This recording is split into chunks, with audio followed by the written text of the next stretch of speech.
नमस्कार प्यारे बच्चों। आज हम लोग बात करने वाले हैं अष्टांग हृदय का 5वां चैप्टर अर्थात द्रव द्रव्य विज्ञानी अध्याय। तो इस चैप्टर में हम लोग क्या देखेंगे, ये हम लोग का सेकंड लेक्चर है। पहला लेक्चर हम लोगों ने इंट्रोडक्शन के पॉइंट ऑफ व्यू से बनाया था। दूसरा लेक्चर हम लोग का ये है, एक तरह से इसमें हम लोग बात करेंगे जल वर्ग और दुग्ध वर्ग के बारे में बात करेंगे।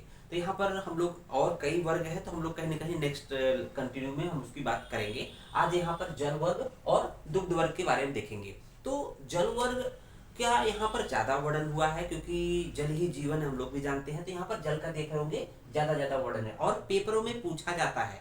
ऐसा नहीं कि सिर्फ वर्णन है, आपसे पेपरों में पूछा जाता है पर्टिकुलर की गंगा के जल के लक्षण लिखिए, गंगा जल की परीक्षा कैसे करते हैं, या जो उबाला जो गर्म जल के क्या गुण होते हैं, शीतल जल के क्या गुण होते हैं। तो उसको एक एक करके हम लोग पढ़ेंगे। तो आइए शुरू करते हैं कि गंगा जल के गुण।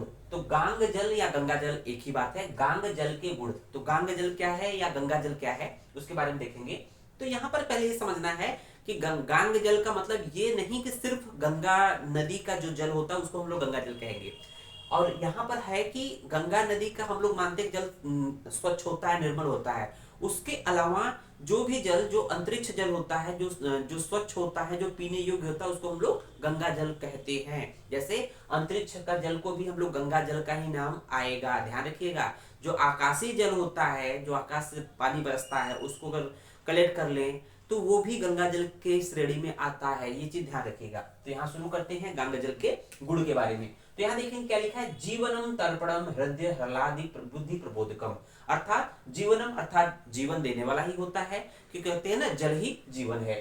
तर्पण अर्थात तृप्ति कारक होता है। तो जब तक खाना कितना खा लीजिए, जब तक पानी नहीं पिएंगे तब तक तृप्ति कहाँ मिलती है। उसको बाद देखिए हृदय, और हृदय मतलब हृदय के लिए लाभकारी होता है, प्रिय होता है। उसको बाद देखिए हृलादि, हृलादि आह्लादन करने वाला होता है, प्रसन्नता देने वाला होता है, मन को खुश करने वाला होता है। बुद्धि प्रबोधकम, सबसे बड़ी चीज है बुद्धि प्रबोधकम। पढ़ते पढ़ते अगर हम लोग को प्यास लगती है ना, तो फिर अगर पानी ना मिले तो फिर तो हम लोग का जैसा लगता है ना कि भ्रमित हो जाते हैं, कंफ्यूजन स्टेट में जाता है, फिर मन नहीं लगता। तो इसलिए कहता है बुद्धि प्रबोधनम बोला गया जल को। पूछा जाएगा एमसीक्यू में, बुद्धि प्रबोधनम है, जल है, दुग्ध है या समथिंग जो भी चीजें हैं, इस तरह से देखेंगे। उसके बाद अव्यक्त रसम, इसका जो रस होता है वो अव्यक्त होता है। हम लोग जानते हैं कि रस कितने होते हैं, 6 होते हैं। तो मधुर, अम्ल, लवण, कटु, तिक्त, कषाय 6 रस होते हैं। लेकिन इसका जो रस होता है वो अव्यक्त होता है, कोई स्पेसिफिक रस नहीं होता है। क्योंकि पानी पीने के बाद कोई ऐसा नहीं मीठा है, तीखा है, खारा है, मतलब ये गंगा जल की बात कर रहा है, अव्यक्त रस वाला होता चाहिए।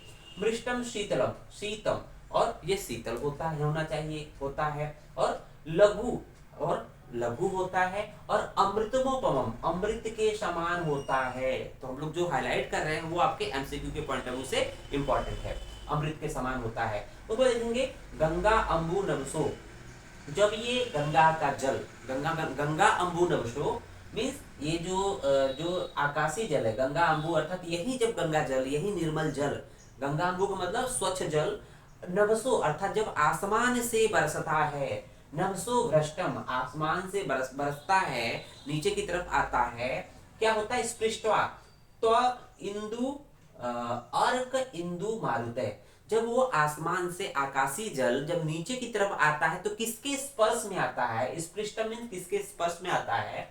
अर्क मीन्स होता है सूर्य। तो अर्क इंदु मारुत, अर्क अर्क मतलब सूर्य और इंदु मतलब चंद्रमा और मारुत मतलब वायु के संपर्क में आने के बाद। कहने का मतलब यही जो निर्मल जल है जब आसमान से टपकता है, बरसता है, जिसको हम लोग नभ से आसमान से बरसता है, तो वो सूर्य, चंद्रमा और वायु के संपर्क में आने पर, क्या होने पर उसके आता है, तो हित अहित अर्थात पथ्य पथ्य का विचार करके, तद भूयो मतलब विचार करके जब पृथ्वी पे आता है तो देश काल अपेक्षते, तो देश काल की अपेक्षा करता है। तो यहाँ पर ये इंपॉर्टेंट है। उसको देखेंगे हम लोग गंगा जल या समुद्र जल की परीक्षा। तो कैसे उसकी एग्जामिन करेंगे कि ये शुद्ध पानी है, मीन्स पीने योग्य पानी है, गंगा जल या समुद्र जल, मतलब गंगा जल की बात कर रहे हैं, गंगा जल को कैसे पहचानेंगे, तो गंगा जल की परीक्षा कर लेंगे। उसके अलावा जो भी होगा वो समुद्र जल होगा। तो गंगा जल की परीक्षा हम लोग पहले देखते हैं। तो गंगा जल का मतलब कि जो आकाशीय जल है वो स्वच्छ है, मतलब कि पीने योग्य है कि नहीं, तो उसके बारे में बात करेंगे। एन अविवृष्टम, जो एन मतलब जो, अविवृष्ट अभिवृष्ट मीन्स जो वर्षा का जल, एन अभिवृष्ट मीन्स जो वर्षा का जल, अम्लम जो क्या होता है, मतलब इसमें बोला गया है कि किस तरह से परीक्षा करेंगे। तो आप कुछ समझ लीजिए कि जब वर्षा का जल आता है तो वर्षा के जल को आपको किस में लेना है, एक रजत के पात्र, चांदी के पात्र में लेना है। तो देखेंगे राजते स्थितम, उसको रजत के पात्र, चांदी के बर्तन में, पात्र में रख लेना है। उसमें रखने के बाद क्या करना है, उसमें शाली अन्नम, शाली अन्न मतलब कि साली चावल उसमें रख देना है, साफ सुथरा जो चावल होता है शाली चावल उसमें डाल देंगे। मीन्स जो बरसात का पानी है, एन अभिवृष्टम, मतलब बरसात के पानी को किसमें रखना है, रजत पात्र में रखना है, रजत के पात्र में रखना पड़ता है। और रखने के बाद उस पानी को, बरसात के जल को, उसमें चावल के टुकड़े डाल देना, चावल के कण डाल देना, एक मुट्ठी आधी मुट्ठी, उस हिसाब से पानी की मात्रा के अकॉर्डिंग। फिर देखना है कि जब उसको एक मुहूर्त मतलब 48 मिनट तक रखेंगे, कंटिन्यू ऐसे रखेंगे, तो उसमें वो फिर क्या होना चाहिए, अमल होना चाहिए। वो पानी या जो पानी है बहुत गंदा नहीं हो जाए, गंदा ना हो। चावल डालने के बाद 48 मिनट वेट करेंगे तो उसमें देखेंगे कि बहुत वो निर्मल हो। अमल मीन्स मतलब साफ सुथरा रहे। अक्लीन, चावल जो है, चावल बहुत गलना नहीं चाहिए। ऐसा नहीं कि चावल पकता कब है, जब उसको अग्नि देते हैं, उसको पकाते हैं, लेकिन जब हम लोग सिर्फ पानी डालते हैं तो फूलता है, गलता नहीं है।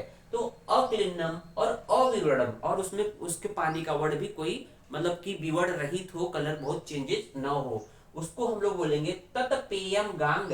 तब उसे हम लोग पेय अर्थात पीने योग्य गंगा का जल या गांग जल बोलेंगे। तो ये है आपके गंगा जल की परीक्षा। तो पूछा जाता है कि गंगा जल की परीक्षा में किस पात्र का प्रयोग करते हैं, स्वर्ण के पात्र का, रजत के पात्र का। तो यहाँ देखेंगे रजत के पात्र का प्रयोग कर रहे हैं। पर्टिकुलर चावल क्या है, शाली चावल का प्रयोग कर रहे हैं, और ये तब वो पीने योग्य होगा। जब वो अक्लीन रहेगा, अविवर्ण रहेगा, तो इसका मतलब कि वो पानी तरह से गांग जल है। अन्यथा, तो अन्यथा नहीं तो फिर समुद्र जल की बात आ गई। अन्यथा समुद्रम तन पातव्यम, अन्यथा वो समुद्र का जल है। अन्यथा समुद्रम तत् पातव्यम, अर्थात समुद्र का जल है। भाई समुद्री जल है, समुद्री जल का मतलब क्या है, खारा जल है, पीने योग्य नहीं जल है। समुद्र का मतलब ये हुआ कि ऐसा नहीं कि समुद्र के जल, समुद्र जमीन पे रहता है, वो कहां से ऊपर से आएगा। इसका मतलब कि वो जल जो कि पीने योग्य नहीं, उसको हम लोग समुद्र के जल की तुलना कर रहे हैं। अर्थात खारा जल होता है, उसको पी नहीं सकते हैं, इसलिए कह रहा है कि अन्यथा वो जल गंगा जल अर्थात स्वच्छ जल नहीं है, वो खारा जल है, अर्थात पीने योग्य नहीं है। और बोला गया है मासाद मासाद अश्वयु युज बिना, और उसको अश्विनी मास के बिना उसको पीना नहीं चाहिए। अर्थात जो समुद्र का जल होता है सिर्फ अश्विनी मास में ही पिया जाता है। तो ये थोड़ा सा टिपिकल था, इसको हम लोगों ने पढ़ लिया। अब बात करते हैं गंगा जल के अभाव में पेयजल। मान लीजिए कि हम लोग के पास स्वच्छ पानी नहीं है, गंगा जल के अभाव में पेयजल क्या है उसके बारे में देखेंगे। तो यहाँ पहले गंगा जल के बारे में बताया गया है, इसको हम लोग ऐन्द्र अम्बु। गंगा जल का मतलब ऐसा नहीं कि गंगा नदी की बात कर रहा है, बरसात के पानी को ऐन्द्र अम्बु अर्थात गंगा जल कहते हैं, हम लोगों ने पहले बताया है। तो ऐन्द्र अम्बु अर्थात जो गंगा जल होता है ऐन्द्र अम्बु, वो क्या करना है कि वो सुपात्र स्थितम, सुपात्रस्थम मींस एक सुंदर अच्छे पात्र में रखा हो। मतलब कौन सा गंगा का जल या बरसात जल पीना चाहिए, तो बरसात के पानी को जब कलेक्ट करते हैं तो उसको ऐसा नहीं कि किसी अरे गरे किसी पात्र में रख दो, सुपात्रस्थम अर्थात अच्छे पात्र में रहो, साफ सुथरा पात्र हो, उसमें रखना चाहिए। और उसके बाद विपन्नम, विपन्नम मीन्स होता है वो स्वच्छ ही रहे, ऐसा नहीं कि रखने के बाद उसमें गंदगी आ जाए। तो विपन्नम मीन्स होता है वो स्वच्छ रहे, सदा पीबेत, उस जल को, उस गंगा जल को या उस आकाशीय जल को हमेशा पीना चाहिए। उसके बाद देखेंगे गंगा जल के अभाव में अर्थात तद अभावे मीन्स ऐन्द्र अम्बु के अभाव में क्या करना है, तद अभावे च, जब गंगा का जल या जो आकाशीय जल है जिसको हम लोग कह रहे हैं उसके वो नहीं है, तो क्या करेगा, भूयिष्ठम अंतरिक्षम अनुकारिकम, तो उसके अभाव में आकाशीय जल या गंगा जल के गुणों के अनुसरण करता हो। अनुकारी, अनुकारी मीन्स उसके ही अनुसार जो गुण अन्य जल में हो, और साथ ही साथ वो पवित्र हो, शुचि हो। पृथ्वी असित शीत श्वेते देशे, अर्थात ऐसे जगह पे पाया जाता हो जहां जहां की मिट्टी असित मीन्स काली हो या श्वेत हो, मतलब जिस पृथ्वी या मिट्टी की बात कर रहा है वो या तो काली मिट्टी की पानी हो या श्वेत मिट्टी का पानी हो। और ऐसे जगह पर वो हो, ऐसे इस देश का मतलब ऐसे स्थान पर वो पानी इकट्ठा हो जहां पर अर्क और पवन, मतलब अर्क मीन्स सूर्य की किरणें और पवन मीन्स वायु अच्छे से वहां पहुंचती हो, तो वो जल पीने योग्य होता है। तो इस तरह से बात किया। उसको देखेंगे नदियों का पथ्य जल, मीन्स किस नदी का जल पीना चाहिए, किस नदी, कौन सी नदी हमारे लिए बेनिफिशियल है जल और कौन सी मतलब हार्मफुल होती है। तो उसके बाद नदियों का पथ्य जल। पश्चिमोदिग्धा, यहाँ पर 3 पॉइंट है, तो 3 क्वालिटी देखेंगे। पश्चिमो उद्दिग्धा, शीघ्र वहा या अमलो उदका। तो जो नदी पश्चिम दिशा में समुद्र में गिरती है, पश्चिमो उदधिगा मीन्स जो नदी पश्चिम दिशा में समुद्र में जाके मिलती हो। दूसरा शीघ्र वहा, शीघ्र वहन करने वाले, इसकी गति बहुत शीघ्र हो, ऐसा नहीं कि बहुत धीरे धीरे नदी बहती हो, जिस नदी की गति, पानी की गति बहुत तेज हो वो। और ये अमल मीन्स जो स्वच्छ हो, ये तीनों गुणों से युक्त जो नदियां होती है वो पथ्य होती है। पथ्य, ये तीनों गुणों से युक्त जो नदियों का जल होता है वो नदियां पथ्य होती है, अर्थात हमारे लिए लाभकारी होती है, हमारे लिए स्वास्थ्य हितकर होती है। उसके साथ साथ देखेंगे समासत्ता नदियों, इसके विपरीत, इन तीनों गुणों के विपरीत जो भी नदियां होती है वो क्या होती है, विपरीतस्त्व अन्यथा, इसके विपरीत अर्थात अन्यथा मीन्स इसके तीनों के विपरीत, तीनों गुणों जिसमें नहीं पाए जाते हैं वो हमारे लिए अपथ्य अर्थात हानिकारक उन नदियों का जल होता है। इसके बाद हम लोग देखेंगे शीतल जल के गुण। तो हम लोग देखते हैं कि अब गर्मियों का समय धीरे धीरे आ रहा है, हम लोग कहीं से भी आएंगे हम लोग को ठंडा या कोल्ड ड्रिंक पीने की आवश्यकता होती है, ऐसा लगता है ना कि ठंडा पानी पी जाए तो थोड़ा सा राहत की सांस ले। तो यहाँ पर शीतल जल के गुण की क्वालिटी जान लीजिए, तब तो आप बताएंगे किसी ने कि देखो आप ठंडा पानी पी रहे हो, इसके ये गुण होते हैं। तो शीतल जल के गुण वाग्भट ने क्या बताए हैं। शीतल जल जो होता है, शीत मतलब शीतल जल जो होता है, मदात्य, जो दारू पीते हैं, बिल्कुल दारू के नशे में रहते हैं, तो उसका नाश कर देता है। अगर आप उसको पिला दीजिए ना तो उसका नाश हो जाता है। मदात्य, ग्लानि, मूर्छा, जो व्यक्ति मूर्छित रहता है ना, बेहोश रहता है, उसके पानी पर पानी की छींटे डाल दिए, बेहोशी खत्म हो जाएगी, मूर्छा का नाश। छर्दी, छर्दी मीन्स जिसको उल्टी आता है, बमन होता है, अब छर्दी मतलब बमन जिसको हो रहा है, उल्टी हो रही है, उसको भी खत्म कर देता है पीने से। श्रम, थकावट, आप थके रहिए, ठंडे पानी से नहा लीजिए, बिल्कुल थकावट खत्म हो जाएगा। और भ्रमान अर्थात कंफ्यूजन की स्थिति भी खत्म हो जाती है। साथ ही साथ कुछ बीमारियों में यूज करते हैं जिसमें तृष्णा, अत्यधिक जो प्यास से पीड़ित व्यक्ति हो, उष्ण अर्थात बहुत अधिक गर्मी लगती हो तो भी खत्म करती है इसको। दाह, शरीर में जलन को खत्म करती है। पित्त और रक्त, जो बीमारियां पित्त और रक्त से युक्त जो बीमारियां होती है। और विष रोगों में भी शीतल जल का प्रयोग किया जाता है, और ये उष्ण अंबु ये एक तरह से इन लोगों को नाश करती है। उसके बाद देखेंगे वेरी वेरी इंपॉर्टेंट एक रेफरेंस आ गया, भोजन के समय जलपान से गुण और अवगुण। तो इस पॉइंट को हम लोग डिटेल में अलग से एक्सप्लेन करेंगे, चैप्टर एक पॉइंट बनाएंगे, एक लेक्चर लेंगे। लेकिन यहाँ पर एक श्लोक देखते हैं, हम लोग देखते हैं ना बहुत कंफ्यूज होता है, खाने के तुरंत खाना पानी पीना चाहिए या नहीं पीना चाहिए, या खाने के कितने सब, कुछ लोग होते हैं खाने के कुछ समय बाद पीते हैं, कुछ लोग खाने के पहले पीते हैं। तो यहाँ पर वाग्भट ने क्लियर कट कहा है, वो कहीं ना कहीं वाग्भट का अनुकरण करते हैं। तो देखेंगे यहाँ 3 पॉइंट याद करना है। एक पॉइंट है सम, दूसरा पॉइंट है स्थूल, तीसरा पॉइंट है कृश, ठीक है ना। उसके बाद इसी तरह से है, एक देखेंगे एक पॉइंट है मध्य, दूसरा पॉइंट है अंत, तीसरा पॉइंट है प्रथम। तो 1 का 1 से कोरिलेट करिएगा। जो व्यक्ति, तो देखेंगे सम स्थूल कृशा भोक्त्य मध्य अंत प्रथमा अंबुपा, अर्थात व्यक्ति सम रहेगा। सम का मतलब समझ लीजिए, सम का मतलब क्या है कि जैसा शरीर है वैसा ही रहेगा, ठीक है ना। और स्थूल का मतलब कि जल पीने के बाद व्यक्ति मोटा हो जाएगा। तो कब जल पिएगा तो मोटा हो जाएगा, तो जो दुबले पतले हो अच्छे से सुन ले कि उनको मोटा होना, तो सिर्फ पानी पीकर मोटा हो जा सकता है। उसको देखें कृष व्यक्ति, जो स्थूल जो मतलब किसी मोटे व्यक्ति को जो हेल्दी ज्यादा है, तो उसको अगर दुबला पतला होना है तो वो ध्यान से सुने, उसको सिर्फ पानी पी के ही वो आराम से अपना वजन को कम कर सकता है। देखेंगे तो मध्य अंत प्रथमा, मध्य का मतलब कि भोजन के बीच में हम लोग कहते हैं ना, बीच में पानी पीते, खाते खाते पानी पीते हैं। अगर मध्य में पानी पिएंगे, खाने के बीच में पानी थोड़ा बहुत पीते हैं, तो पहले पॉइंट से पहला तुलना मिलना करिए, तो व्यक्ति का जो शरीर होगा सम रहेगा, वजन बढ़ेगा ना घटेगा। और दूसरा पॉइंट देखेंगे, स्थूल कब रहेगा, व्यक्ति कब मोटा हो जाएगा।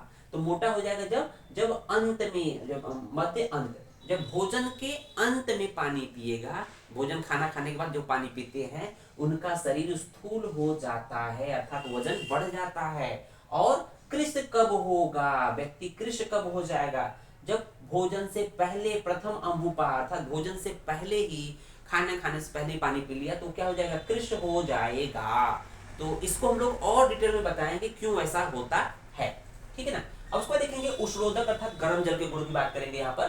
तो गर्म जल जो हम लोग पीते हैं, जब ठंडी होकर अभी गर्म पानी पी के आए, अभी भी पी रहे हैं कुछ लोग, देखेंगे क्या होता है, दीपनम, पाचनम, कंठ, लघु, उष्ण मतलब गर्म जल होता है, वस्ति शोधनम, ठीक है ना। तो जो गर्म जल होता है दीपन अर्थात अग्निवर्धक होता है, पाचन, पाचन अर्थात हम लोग के जो खाना खाया पिया रहता है उसको अच्छे से पचाता है, कंठ, हम लोग देखते हैं ना गला बैठ जाता है, गले में इन्फेक्शन हो जाता है तो गले में हॉर्सनेस आती है, तो उसमें हम लोग कहते हैं ना गुनगुना पानी से गरारा कर ले, गार्गलिंग कर लेंगे तो आराम मिलता है, उसको बोलते हैं कंठ, कंठ गले के लिए हितकर होता है और लघु होता है। और साथ ही साथ जो वस्ति शोधनम, वस्ति मतलब यूरिनरी ब्लैडर में कोई इन्फेक्शन है तो उसको भी, उसके इन्फेक्शन को दूर करने वाला होता है। उसके बाद देखेंगे हिदमा अर्थात हिक्का, आधमान अर्थात टेम्पनाइटिस, पेट का फूला होना, वात और कफ रोग को नाश करने वाला, सद्य शुद्धि अर्थात जिसकी शुद्धि तुरंत वमन विरेचन हुआ उसके बाद गर्म जल का पान करना चाहिए, और नवज्वर,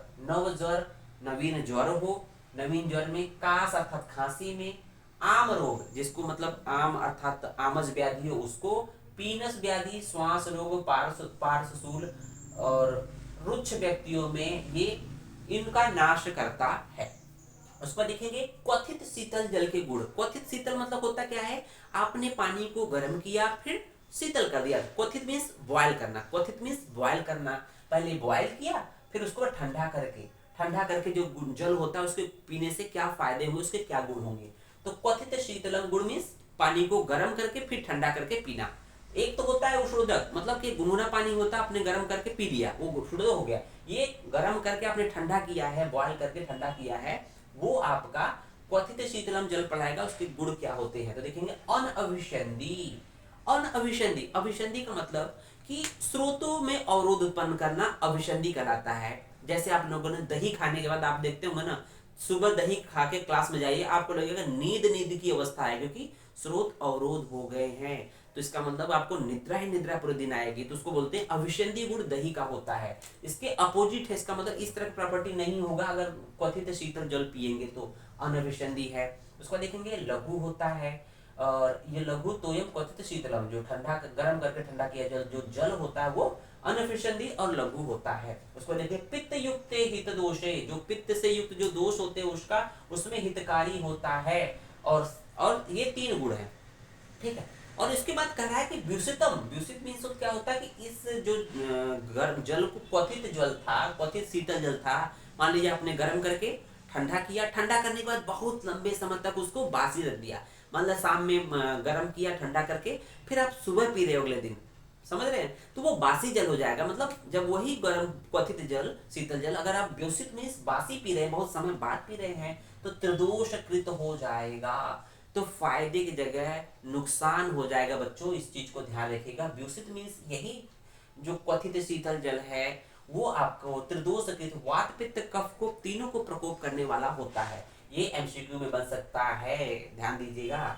फिर नारिकेल गुड़, नारिकेल गुड़ मीन्स नारियल के पानी के गुड़। देखिए कितने सुंदर तरीके से आप लोगों ने देखा होगा कि कोविड के समय में या डेंगू के समय में कितनी डिमांड बढ़ गई थी, डेंगू के समय में कितनी डिमांड में थे नारियल के जड़ के गुड़। तो आप इसको जान लीजिए क्वालिटीज के बारे में। नारिकेल उदकम, नारियल का जल जो होता है, उदक मीन्स जल होता है, स्निग्ध होता है, स्निग्धता लाता है शरीर में, स्वाद होता है, स्वाद मीन्स मधुर रस वाला होता है, वृष्य मीन्स मैथुन शक्ति को बढ़ाने वाला होता है, पोटेंसी को बढ़ाने वाला होता है, हिम ठंडा होता है, गर्मियों में खूब पिया जाता है, लघु, लघु तो होता ही होता है, और साथ ही साथ क्या होता है, किस किस रोगों को दूर करता है, अति तृष्णा, बहुत प्यास लगती है तो आप नारियल का जल पी लीजिए, उसको नाश कर देगा। पित्त अनिल हरम, पित्त रोग और वात रोग को नाश करने वाला होता है। साथ ही साथ दीपन होता है, अग्नि को बढ़ाने वाला होता है, अग्निवर्धक होता है। वस्ति शोधनम, वस्ती अर्थात यूरिनरी ब्लैडर को भी, अगर यूरिनरी ब्लैडर में कोई इन्फेक्शन है तो उसके पॉइंट ऑफ व्यू से बहुत ही बेनिफिशियल होता है। नेक्स्ट देखेंगे अंतरिक्ष जल के गुण। तो अंतरिक्ष जल मतलब जो जल आसमान से गिरता है वर्षा ऋतु में, उसकी बात कर रहे हैं। तो अंतरिक्ष जल जो गुण होता है, वर्षासु दिव्य, वर्षा का जल दिव्य होता है, वर्षा का जल दिव्य होता है। तो चरक ने भी बोला है अंतरिक्षम उदका नाम, जलों में सबसे श्रेष्ठ जल अंतरिक्ष जल होता है। आचार्य चरक ने अपने क्लियर कट शब्दों में कहा अंतरिक्षम उदका नाम कह दिया है। तो यहाँ वामभट्टी बोलते हैं अंतरिक्षम दिव्यम, तो ये अंतरिक्षम दिव्यम परम, अंतरिक्षम दिव्यम परम, दिव्य होता है, परम अर्थात श्रेष्ठ होता है। उसको देखेंगे नादी, और इसके अलावा जो नदी का जल होता है, वर्षा का जल तो समझ में आ गया कि दिव्य है, परम है, श्रेष्ठ है, लेकिन नादी मीन्स नदी का जल जो होता है, इसके अलावा जो नदी का जल होता है वो वरावरे, वरावरे मीन्स कि बोलते हैं कि किसी काम का नहीं होता है, किसी भी काम का नहीं होता है, इसको बोलते हैं वरावरी मीन्स बेकार पानी होता है, पीने के योग्य नहीं होता है। निकम्मा, इसको बोलते हैं निकम्मा होता है। तो वरावरी मीन्स आप मीनिंग देखेंगे तो निकम्मा होता है। उसको देखेंगे। हम लोग का जल वर्ग खत्म हो गया बच्चों। अब आते हैं दुग्ध वर्ग में। तो दुग्ध वर्ग में बहुत ज्यादा नहीं है, उसको पढ़ लेते हैं। तो दुग्ध वर्ग अर्थात क्षीर वर्ग की बात हम लोग करेंगे। देखेंगे दुग्ध के भेद या प्रकार। यहाँ पर जो दुग्ध की बात की गई है, 8 प्रकार के दुग्ध की बात की गई है। गव्य अर्थात गाय का दूध है, माहिस अर्थात भैंस का दूध है, कारम, कारम मीन्स होता है भेड़ का दूध है, कारम और स्त्रैण मतलब स्त्री का दूध है, आविक, आविक तो भेड़ का दूध है, कारम शायद दूसरा है, ये आविक मतलब भेड़ हो गया। एक एवं एकम शब्द, एक खुर वाले जो पशु होते हैं उनके दूध की बात कर रहा है। चैति अष्टविधि क्षीरम, इस प्रकार से 8 प्रकार के दुग्ध की बात यहाँ की गई है। उसको देखेंगे दूध के सामान्य लक्षण। तो दुग्ध के सामान्य लक्षण था सामान्य गुण की बात कर रहे हैं। तो प्रायः, तो कि प्रायः पयः, प्रायः पयः का मतलब कि प्रायः जो सामान्य सभी जो दुग्ध होते हैं वो क्या होते हैं, स्वादु मधुर रस वाले होते हैं, मीठे होते हैं, एक्सेप्ट ऊंट का दुग्ध, एक्सेप्ट ऊंट का दुग्ध जो होता है, ऊंट, जो ऊंट का दुग्ध होता है वो खारा होता है। इसलिए यहाँ प्रायः शब्द आया, मतलब कि प्रायः, प्रायः आया ना, इसका मतलब कि यहाँ पर एक्सेप्शन है ऊंट, ठीक है ना। तो यहाँ पर जो कर्म है वो ऊंट के लिए आया है, ये है ऊंट के लिए, ठीक है ना, ऊंट के लिए आया है। तो जो कर्म होता है वो उसका दुग्ध खारा होता है, इसलिए प्रायः आ गया। तो इसका मतलब ऊंट को छोड़कर सभी दुग्ध क्या होते हैं, मधुर रस के होते हैं। मधुर पाक, मधुर विपाक और रस, मधुर विपाक और मधुर रस में होते हैं। उसके बाद देखेंगे स्निग्ध होते हैं, ओजस अर्थात ओज को बढ़ाने वाले होते हैं, इम्यूनिटी को बढ़ाने वाले होते हैं, और साथ ही साथ धातुवर्धनम, धातुओं को बढ़ाने वाले होते हैं दुग्ध। उसके बाद देखेंगे वात पित्त हरम, वात पित्त को हरने वाले होते हैं, वृष्य होते हैं, मथुन शक्ति को बढ़ाने वाले होते हैं, श्लेष मतलब श्लेष्मा को उत्पन्न करने वाले होते हैं, श्लेष्मा कफ को बढ़ाने वाले होते हैं। देखेंगे वात पित्त को कम करना, श्लेष्मा को बढ़ाना, गुरु होते हैं और शीतल होते हैं, ठीक है ना। अब देखते हैं हम लोग कि गोदुग्ध के गुण। हम लोग सामान्यतः बच्चों के केस में हमेशा गाय का दूध प्रीफर करते हैं। क्यों प्रीफर करते हैं आइए देखते हैं। अत्र गव्यम तो जीवनी रसायनम, जो गव्य गाय का दूध होता है जीवनी, जीवन को देने वाला होता है। माँ के दूध के बाद बच्चों को जो पिलाया जाता है वो गाय का दूध पिलाया जाता है, इसलिए बोला गया जीवनी अर्थात जीवन देने वाला, रसायन तो होता ही होता है। छत छीड़ एक व्याधि होती है जिसको डिटेल हम लोग पढ़ेंगे, सेकेंड ईयर थर्ड ईयर पढ़ेंगे। छत छीड़ व्याधि में हित होता है, मतलब हितकारी होता है। मेध्य अर्थात बुद्धि, मेध्य मतलब बुद्धि को बढ़ाने वाला होता है। बल्य अर्थात बल को बढ़ाने वाला। स्तन्य करम, स्तन्य करम मतलब जो माता अपने बच्चे को दूध पिलाती है, तो अगर वो माता दूध पिएगी गाय का तो उसको भी दूध बनेगा और बच्चे को जल्दी उसका पोषण कराएगी। उसको देखेंगे शरम, अतिसार में मतलब सर्व का मतलब मलमूत्र को आसानी से निकालने वाला होता है, तो उसको बोलते हैं सरम गुण का होता है। उसको देखेंगे श्रम, श्रम मतलब थकावट, थकान, भ्रम मतलब मूर्छित, मद अर्थात जो दारू पीने के बाद जो मद की अवस्था आती है, अलक्ष्मी, अलक्ष्मी मतलब दरिद्रता। देखेंगे श्वास कास अति, अति तृट मतलब अत्यधिक प्यास और भूख को नाश करने वाला होता है आपका गाय का दूध। उसके बाद देखेंगे भैंस के दुग्ध का गुड़। तो हम लोग कहते हैं ना भैंस का दुग्ध सामान्यतः हम लोग लेते हैं, मोटी मलाई पड़ती है, मोटा दूध होता है। जितना मोटा दूध होता है वैसे ही दिमाग को भी मोटा करता है, क्योंकि गाय का दुग्ध क्या था, मेद था, बुद्धि को बढ़ाने वाला था। देखेंगे भैंस का दुग्ध क्या बोल रहा है, हितम। लेकिन भैंस का दुग्ध कहाँ पर लाभकारी है, हितम अत्यग्नि। जिस जिस व्यक्ति को बहुत भूख लगती है, अत्यग्नि मतलब खाया बहुत तेज, जो भी कुछ खाया जला के राख कर दिया, मतलब जो भी खाया फटाक से पच गया और तुरंत खाना चाहिए, उसको बोलते हैं अत्यग्नि। अग्नि जो है जठराग्नि एकदम प्रदीप्त है, ज्वलंत है, उसको बोलते हैं अत्यग्नि। तो उस कंडीशन में भैंस का दुग्ध देना चाहिए, क्योंकि वो गुरु होता है। उसको देखेंगे अनिद्रव्यो। जिस व्यक्ति को निद्रा कम आती है तो उसको आप भैंस का दूध पिला दीजिए सुबह सुबह, बहुत चाप के निद्रा आएगी। तो इसका मतलब कि अत्यग्नि और अनिद्रा दोनों के केस में भैंस का दूध देते हैं।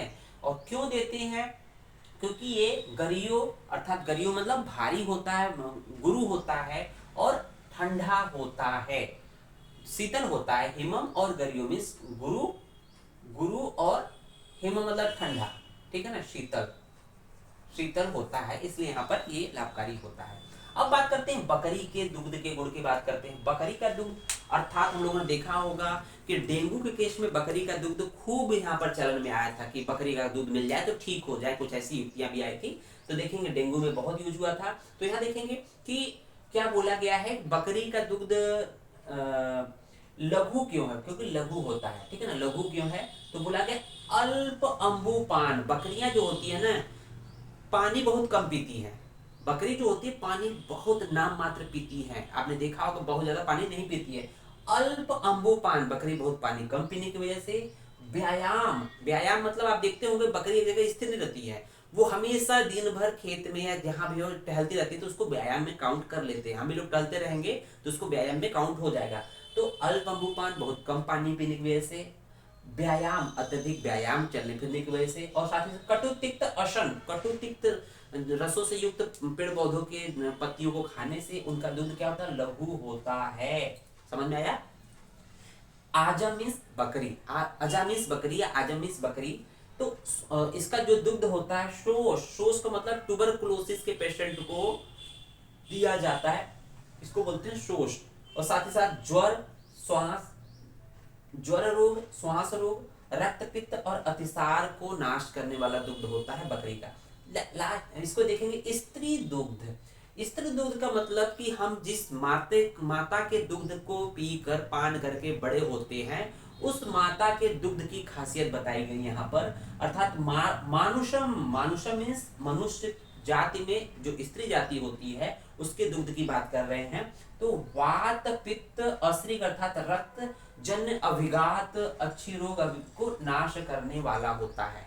तो क्या बोल रहा है, मानुषम मतलब जो स्त्री मनुष्य जाति में जो स्त्री का दुग्ध होता है वो वातजन्य, पित्तजन्य, रक्तजन्य, अभिघात, अभिघात के अच्छी रोग होते हैं। नेत्र रोग जो होते हैं वो वातज, पित्तज, कफज, अभिघातज नेत्र रोग होते हैं, उनको तर्पण के माध्यम से, आश्चोतन के माध्यम से और नस्य के माध्यम से ठीक करने वाला होता है। तो नेत्र रोगों में स्त्री दुग्ध का बहुत ज्यादा प्रयोग होता है। तो आपसे एमसीक्यू में पूछा जाएगा कि नेत्र रोगों में किसके दुग्ध का प्रयोग करते हैं। नेत्र रोगों में तो स्त्री जाति का दुग्ध मतलब मनुष्य जाति में स्त्री का दुग्ध जो होता है वो यूज होता है, उसमें तर्पण के रूप में, आश्चोतन के रूप में, नस्य के रूप में। लास्ट में देखेंगे हम लोग देखते हैं कच्चे दूध का गुण। अच्छा, जो कच्चा होता था बॉयल करने से पहले, तो जो पयो अभिषंदी अर्थात जो कच्चा दूध होता है वो क्या होता है, अभिषंदी अर्थात स्रोतों को, स्रोतस को अवरोध उत्पन्न करने वाला, स्रोतो रोधक होता है, स्रोतों को अवरोध उत्पन्न करता है, उसको बोलते हैं अभिषंदी।